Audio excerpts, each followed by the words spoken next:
NEET 1995 का question है, इसमें बोला है कि अर्थ का मास दे रखा है रिवॉल्व अराउंड ए सन, सन के अराउंड जो है वो क्या कर रही है, वो रिवॉल्व कर रही है। मान लो कि सन है तो इसके अराउंड क्या कर रही है, अर्थ जो है वो क्या कर रही है, रिवॉल्व कर रही है। एंगुलर वेलोसिटी दे रखी है हमें 2 × 10⁻⁷, सर्कुलर ऑर्बिट रेडियस हमें दे रखा है, force exerted by the sun on earth बताना है। तो जो फोर्स लगेगा सेंट्रीपिटल फोर्स के बराबर लगेगा, तो यहाँ पे जो फोर्स होगा वो क्या हो जाएगी, mr⍵²। जो फोर्स लगेगा वो क्या होगा, सेंट्रीपिटल फोर्स के बराबर लगेगा, तभी इसके चारों तरफ घूम रही है। सर्कुलर पाथ की बात आ जाए तो यानी कि फोर्स कितना लगा रहेगी, सेंट्रीपिटल फोर्स के बराबर, यानी कि mr⍵²।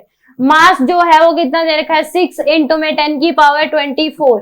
आर की वैल्यू दे रखी है 5 × 10⁸, सॉरी 1.5 × 10⁸ × 10⁻3 हम करेंगे, इसको मीटर में कन्वर्ट कर लेंगे, इंटू में रेडियन जो दे रखा है 2 × 10⁻⁷ का स्क्वायर। यह आ जाएगी आपके पास, यानी कि 6 × 10⁻24 इंटू में 1.5 × 10⁻11 इंटू में 4 × 10⁻⁻14। यह आ जाएगी आपके पास, यानी कि 6 इंटू में 1.5 इंटू में 4 10⁻24 प्लस ये आ जाएगा आपके पास 30 यानी कि 10⁻35 इंटू में 10⁻⁻14। तो 25 यानी कि 10 की पावर क्या आ जाएगा आपके पास, यहां से 6 इंटू में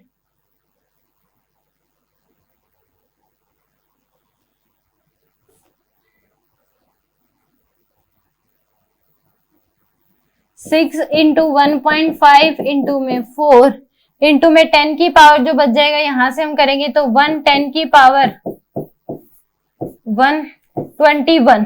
तो इसको सोल्व कर लो, 6 इंटू में 66 इंटू 10 की पावर क्या आ जाएगा 21। तो यहां से हमारे पास